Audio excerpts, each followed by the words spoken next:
mang chang channel a kalo lom le vek chewa tun tuma chuan thing zai khol chainsaw siam dan karon tilang dona che siam dan kha kan hmung tang tam em to chainsaw thing tlang lama ngat phei chuan thing tu lak nan te le eizon nan thing zai nan te han mang na se me ma cheve tu em a tin chainsaw hi company sang sang atam hle maya chaina siam tam em maya ti line Germany siam te hi kanan du deuh kher mi zo chu thil ori tu chi kan nia tun thuma po hian mi zo te na kan du mai steel company Germany company chainsaw YouTube vel po sa phoinan man lar em thin kha kan siam do na lo tang kai pui te inom kan be seya ngun do in lo enula har sat na dang in nei ni chuan komin lama te po khan kan sai zel don nia Saiton Khan Steel hi Germany company ni amaro chu original hi awang kan ti theng chun duplicate hi ron omle thina he wang hian siam tur hi aron kalvele zo thina en tinge ori le duplicate kan the tang ti kha YouTube le ma tang ka char karon tilang lok don ani hei fake chu heta kan ding lama mi hi ni asia khi a fia lo bi kan ni hei enge ni air filter khania ori chu khi an je bi khi tiếng khan hay po tiếng trang hiền duplicate le ori chu kan the thei do ani chainsaw kan siam do na he chainsaw hi cheve du khop me he kan mong he nei hi steel company kha ania dar khop me hi duplicate nge ni o ka ti a color hi en hian hi a gray big riu me var lai hi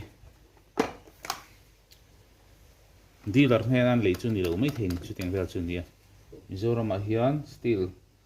original hi ron thleng mo khop mai India ori kan ti hote heng ro hi chu authorized dealer hena khan le thei chu na oma mana chu Burma ho ron zor hi duplicate atam em ani ti kha hi lo shitai la thome hi ko siam vet ngol mai steel company hi cheve du khop mai tun tuma hian karon ti lan tumber chu entinge chainsaw mani kan lo siam that ve mai theng entinge a chia a chelai kan hria tang ti kha nia saber poi mo ber chu hemi chainsaw hi petrol mangan ten chi kha nia poi mo ber chu petrol a manga chu minung tur chuan he kholi nung thei tur chuan current plug a khan a kalangai ni chu al samjang kan senga an honganga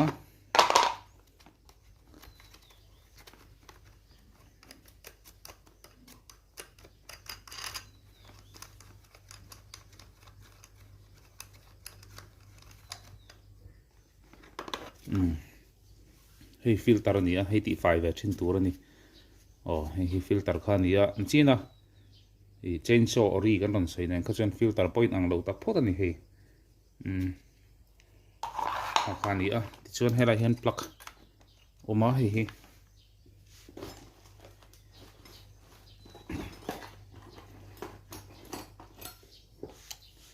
plug hi kanan thonanga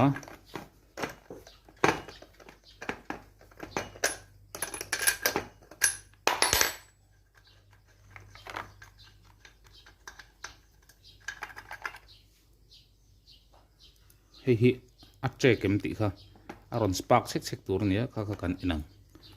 spark lo kan inang hi spark lo en dan chu hemi plug upon thir hian ama body thir khoi lai mong ber hi ade kha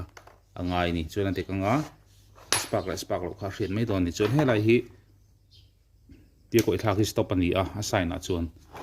ugan mu them koi thak hi stop ani koi so hi on ti nan ta ni ona kan danga ti chang kan potsinang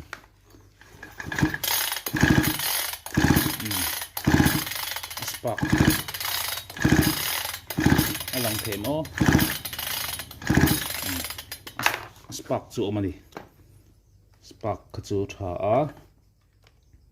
chu tin ta se nge anun thei don chan niang ti kha poim operason air compressor thaim ti kha hei a plug của hi rai mi hi kan hu panga kan pot chinang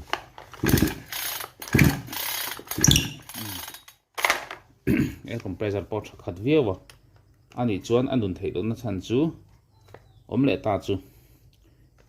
carburetor kha ani ta ni carburetor ber kha poi mo ta ni chu chu en tin carburetor hi nun lo thei na chan ti kha anh vang đúng lâu chín nghe đi tí kha anh xây lên ngã anh lâu thấy nó chân hi thì carburetor nó chuyển lâu thấy nó chân kha chân sang ở ngoài bắc khát na chuan có thể được thế mang cái lăng petrol hi cái lăng anh vangin khang kha hemi air filter phui chặt tóc lâu hiền khang có thể được thế khan bol lo lụt thấy bốc hay lại thiên vậy con ai hiện washer dum khom tur je washer dum rubber coil dum khom tur nia om mi lo mai hi ti bol lo kha lut ve thei thin ni khang ti kha hi chu om mi lo mai hi anh kan check thin don nia chuan chu lo la chu air adjust kan ti he la hian hemi ko pani hi kan hoi mo hemi ko tereu te pani hi hei lo her ve ngot kan ching khu LH chin ji ka pakhat khu lo ti na pakhat khu hai ti na ani meya a high res kan ti high a san lan anun san lai tak khan ngen accelerator kan pe a khami anun san lai tak khan i ari dikem ta thok thei turin a riem ti kha ni chuan pakhat le chu lo an ta hi a slow running om thaim ti lampang a lo a thaim ti in na kha han ne ta lo her ve wak kha a thalem lo wa hei hi adjust dan hi manual aron chom chuan manual buka khan i chumi tran chu ti zat half tran tiang chi te 1/4 tran ti evel kha a om thin kha kan no threng don nia plug a chet lo kha i antinge test dan kha kan lo man thiam ang ka hrelo hei hela hian a plug kepa hian vi lu tur nia a plug kepa hian vi lu tur ania tai kan vit lu tanga chuan i thir a body thir khoi lai po kan de ti khan helai po nun na lai khan han po ti la a lo ta hian plug mora hian a lo spark check don ta ni chu aron spark thei chuan plug kha tha ti nan ta lo spark thei lo ta se eng lai nge chhe ti kha kan soi lai lok duwa hetian kan dep ta helai kha a switch kha on a kan han da ta kan an pota spark lo ni chuan pakhat na chuan plug kha a che thei ani plug sia kha ni thei ni ani chuan plug thar kan leyang plug thar kan vuanga tu na miang bok khan kan an ti lenga lo la check lo a lo la spark lo phone ni chuan he lai hian lai hi hon tur ni helai bor hi lai kan honga he lai hian ignition coil oma chu a chia ani vele thei ta ni chu ignition coil chu thar lei le turan ta ni khatiang khan thiat dan kha hote khan ta ni thil thak khar ami anun thei lo chim chim a chuan thil thak khar lu tu kha ani lo i engeni anun thei lo na hrim hrim hi chu thil hote ni plug emo helai ignition coil kan ti emo kha chi kha nun nan hemi i englo hian chainsaw hian mangani chuan poimo le chu air compressor kha thaim ti kha kan check le don ta ni antina kan lo mang review to kan call i anung tha thei lo ni chuan air compressor hian te sila plug zong traffic ka dung thei lo ni chuan air compressor kan an te sa amo plug lo mom du rion chuan piston ring kha aral lu tu kha ani ve thei ta tin chu lo alo kliak thina ani lo pon engamo bol lo thir noi te lo lut pal ve thina khoi lai thir khema mo chu chuan block ati ranga block na seta kena ranga chu anung thei lo thini kha teng kha entin nge air compressor na te chu kan thria tang ti kha tia hup kha ni me ni tin kan hupanga tiang khan potanga sorry kan hup chung kan potanga achi ari pop mani achi tot thei ni air compressor ma chu kan hup bet thei tlat ani chon kan pota kan hup bet tlat thei ni chon hemi kwa hi plug kwa hi mo kan hup phui tlat thei ni chuan e aka air compressor kha chak to lo ti nan ta ni chuan block te thak lo ngai thina kha tiang kha ni chuan anh tốt lẹ chuan kan sei tong khan i carburetor khu anh thấy ra carburetor hết lại hiện ta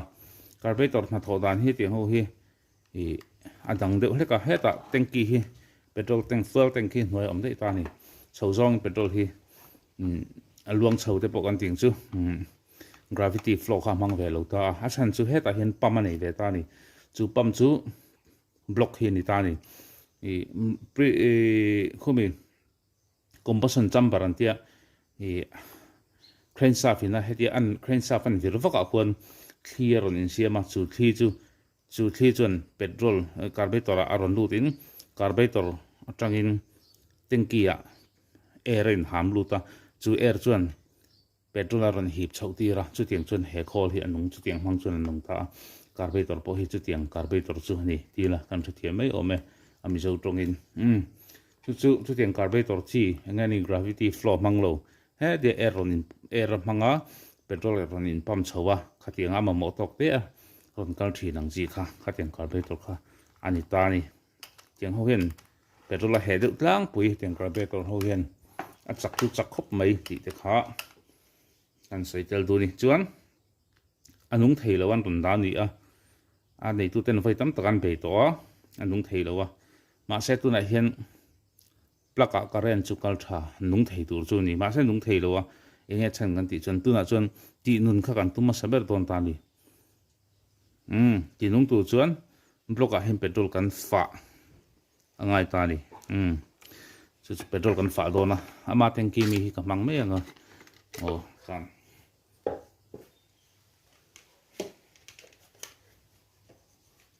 chuan sirin sin ka hip chuak le kang kem ka hip chuak nga hei tiếng về lắc hì chuan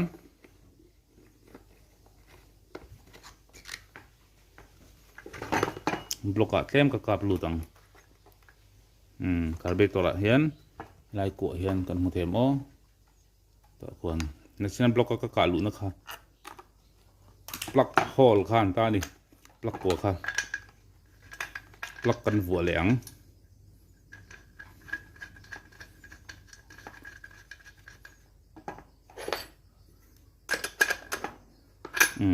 chuan plug holder kan vua kan chin lenga air filter chu kan vua ri lowang chuan hei hi chok ani a chok hi chu kan pot ri lo mai ang ti khan chok pot lovin tin kan tum chin don tin un ton hian ra be kha nga ya ti kan rap be danga he la hian la hingan rap be danga pot chin don ni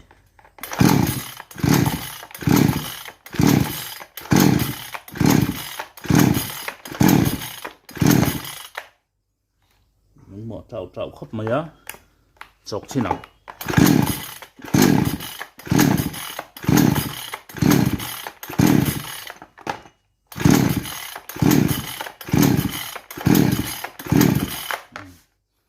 mỏ khắp mày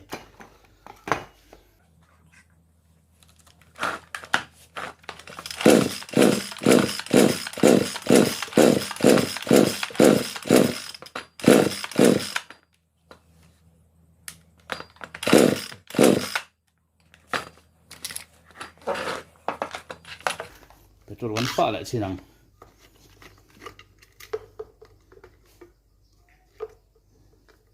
tiếng ăn đun mấy đầu chân carburetor kha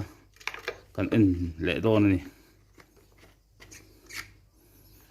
bạc số carburetor check kha anh đi đầu tổ mấy đi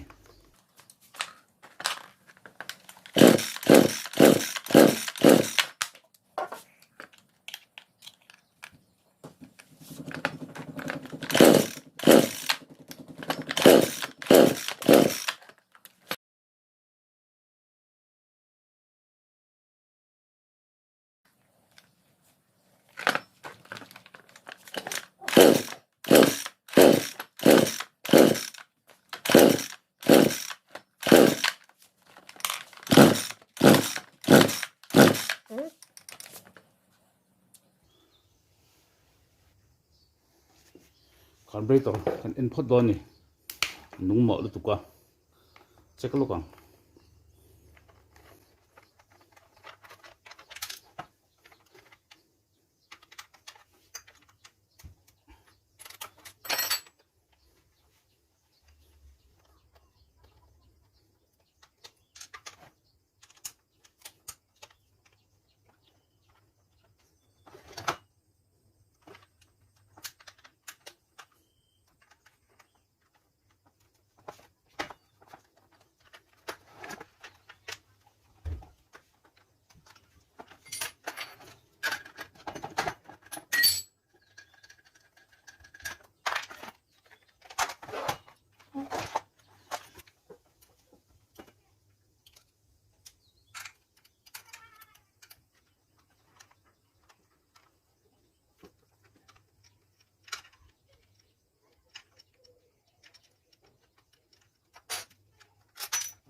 hay carburetor chu ni a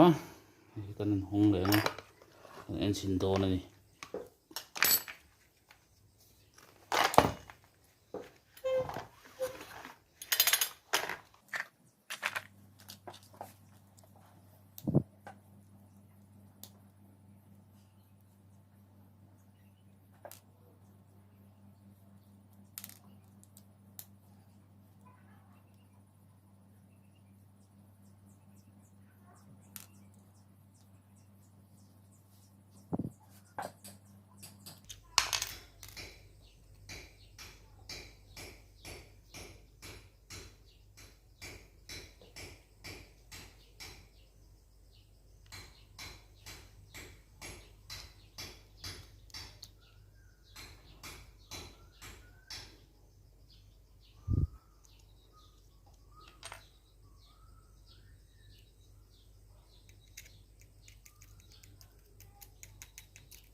phải trả view này hay carburetor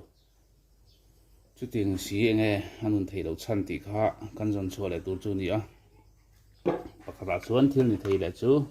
bác khá chắc tóc lâu anh về thấy ni trek rồi cũng mà sẽ là khó thì nào mà mỏ tóc càng khăn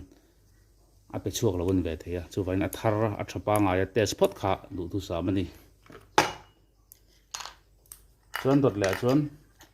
block hier rang anh về thấy bốc chu vào in piston belt khá kan input don anh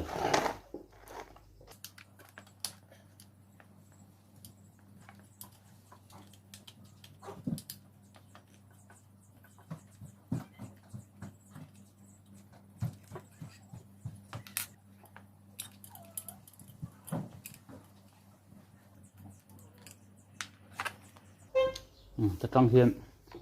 piston ran độc con mũ về thế nên lúc đó này cái khăn block bộ cái check to block rang em piston liệt bale một hộp lova carburetor bộ traffic à anh em nun thấy đầu chân current tra gì chứ nun thấy đầu chân bạc anh ấy chú tao chú block khá chắc tóc lâu anh thấy này chú đậu chết chú in hạ na thì mấy tiếng lộm chuẩn chuẩn thì ta ngất mình à bác nun thấy đầu chân tụt hay khó thì anh lấy đâu vợ thì tôi nói cẩn thận xoay nun thấy đầu tụt chân sang sang à khan tệ khang tệ khong à khan ắt lính vét cái này anh giờ chú khang khá là chế lâu vét thì nàng ta này thì chuan cà phê tôi thì cần fit lên á thì chuan cần tỉ lệ chi năng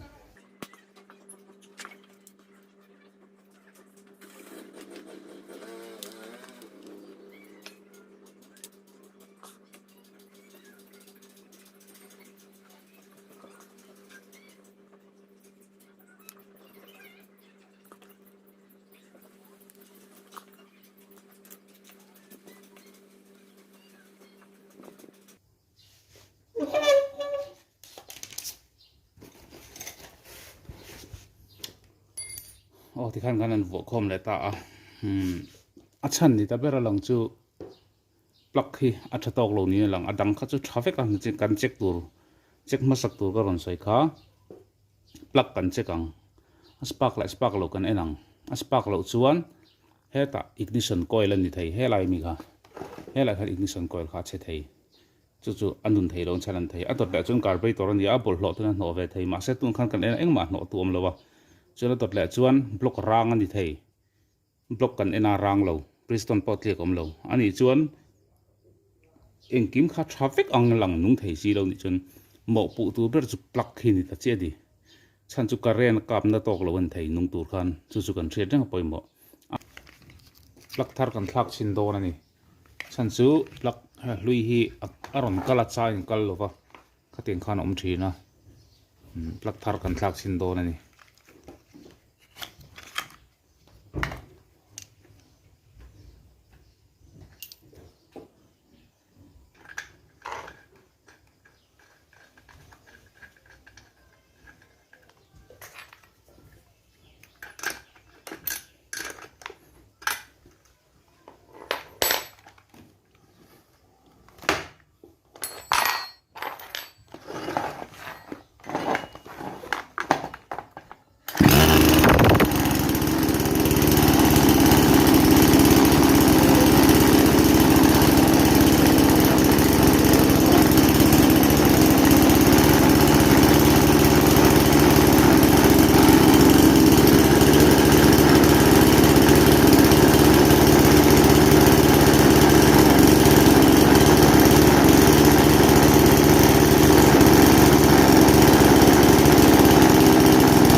khan kan tha thiam mai ang chu plug kha kan thla ka tha tamai ti ra khan thlang ni la nung mai do na amara chu tha ve hrim chima plug khan min bum ve bokani he plug hen a trek reng sia ma se trek dan kha hlom lo a phir ta kha khan karen kha mun kha ta kal hlom lovin a ti li kuala ai petrol kan na khop kha karen kha a pe zo lo ti nan ta ni he plug hen chu poi mo khop mai traffic sia ti khan kal san ngot kha rem lo di traffic sia ngai na ka hre lo ti mai lovin chan kha dang a tha ni chuan kan mo pu tu chu karen kha ani ta tla ni tu apo khan kan ena a traffic a dang zong kha tu na kan check dan kha kan traffic nga a traffic ti chuan amaro chu i karen a pek that lo wangin karina wangin kan thla ka a fu ta chia ta kha sim dan chun mai ni har san na dang a lo he kho la hian mo khana dei tu chu beidong ta e alom khopang khanan siam that saka chu chainsaw kal phung chun mai ta ni kha plaka hian a kal lo hrim plak thara po kal lo ni chun kan sei tong khan he line ignition coil lo ma chu thla ka ngai thina ni ti lo chu che da dang kha mo khop maya i air filter hi phui tha sela washer ngei sela ku washer tat lo khong de khom ngei sela chuan e petrol le oil e tuti kan ti kha khami kan mix dan po kha adan dik khapin mixila hey 25 hela hian in zia ka hela hian 25 ratio for 25 is 1 ain zia ka om je chu liter som hi panga liter khat pol tu ti nan ta ml som hi panga ml khat chitiang selin kan te khong zir zel khan no som no zong an te ni chon no som hi panga no khat chutiang zelin ml zong ate kha ol sammaya in tinan ml som hi panga ml khat ani chuan tin kan chu chawng liter khata inzat nge ti kharon chhong mai don ta ni khringa dik taka pol kha apoi mo a tin buai mai lo tur ni ril ru kha chi ai mai lo tur ni kharena kala chutiang ani chuan tia air compressor tha air compressor tha si ni chuan in tianga block te pawh hon mai tur block te pawh en honga nga arangem in han enanga arangem ema priston kha thol to em ti den chekang ala thol lo ni chuan ala tha ni chuan hi adanga ni ang ti kha in check zelang heng lai bor pathum plug block carburetor le hela ignition coil bak kha nun na hrim a hi chuan hi khang lai kha effect kha aba khom thei vak lo ni chu tiang ti lo heta side bearing chet wang te crankshaft chet wang te chun nung thei lo te me mai ma se khang kha chun sound dang lam tak mai ri dang lam tak mai khan chuat to hrim rima han nung po ni se man tlak ni lo ti turang ri kha aron chuat to khang kha chu san de ni chu tiang ni lowa thapa nga si nung lo ringot kan tiang chi kha e ani tu na karon sei tak kha chu mo kha e achan lian tak chu ani ta ni kan thiam tur angai la chuan helai lo le hai mix dan kha kan sei le lok nga lo hi kan sei tong khan uan tran khan kan da tu khan tok vio uan tran tiom je chu kan full tai tanga voi khat kan her kwal chuak mo pang mo entinan hi screwdriver hi la hian lo chin che tai la helai screwdriver a hian rong lo ta thlek tai la tin kan an her viranga khamia ran kwal chole che kha uan tran chun ta ni uan tran kan da nga chun slow running helai ha chaka slow running herna na hian slow running herna lom le ta hi sang lu tuk lo kan pe nga anung moi tokin chuan an nung dan ta tanga accelerator kan an pam anga a vu kha a ring tha tok a tang tha at turani a tang tha lawa hru tin veng chi ha mi anga nung tha thei lo aum kha chuan he mi hai jok hi kan la petlem ti nan ta hai hi hon le hlek tur ni hai hi chu in han tai tanga full tai tanga tran ni vela khanin da non nia tran ni velin da nga chu ta ala chak tok lo chuan in tlem in her thol hlek hlek ang lose hlek hlek ang ti chuan thing zai hian a hret mai tang thei tok le tak lo chu mo thing an zai chin la tang thei tok le tok lo kha om ta chu poi mo em ni tang thei tok da kha angai ni mar chuan her san le tu kha chum petrol kha he ve le tuk ta khang kha kan tha thiam don dia chuan heta kan tha thawng chu mo hnuai lama hian hemi oil ran bazuk hi chain oil ani a chain oil la chasan la hian ho tam tir na la ho tlem tir na kha hela hian an chasna kha bokani ti kha kan sei du a heta hian heti zong in her chuan oil kha maximum anga ti chong chen minimum ani a ting chi kha da dan tur tok kha aron tar lang fek ani chuan sei tong kha ne call hi made in Germany chuin ti ve nge me mà nó nói tak tak em ti ha cái ni phát hiện chín tổ lo heng bel te chu prin har lo khop me prin thea ke ka mu ve dan hum chimi chun he tiang bel tla ma lu tu khok ma lu tu ka hi ori ni ka sengai lo wa tin thil ziak reng reng ang hen an nal thaim ti hi poi mo fia fai thaim ti hi poi mo heng ti da vek to me ti hen original sticker hian bel ngai ka ring lo wa heng tang ka chi ve chin thin ani tin plastic hi a tha to kem ti hi ani boka plastic hi original ho chu a tha khak ma cha mel tal big ma han en re na mam nal ta di kha khol ori lo shet na kha ni ve pakhata online ate hian ori hi leitur hi awang me omang lo wa chung ta chu ni a company tha tak steel company tha ni si hi a chia kha lei pal thei em ni ti te kha kan sei du bokani chuan du tok to mai la khan anung thei to a har sat na om to lo chu har sat na om thei chu kan soi vek to chan sang wang om thei khang kha kan check uluk pai kha ngai ka tan beidon mai lo kha ngai ni plug te pok kha jin khan beidon na tham chu ni ve ni a trek reng sia hei ti kha ama se ni lo kha a thara han tes ve phot te kha chul em ni ti kha kan sei du ni khati zong kha kan video nei thei ni a video dang kan siam le zel dona hei chang hi ni lawang thil dang siam ha hemi chain saw lam pang kan tui lo ni pan thil dang kan tui na ong song te kha ron ti chho zel kha kan tumanga mi lo thir zel don ya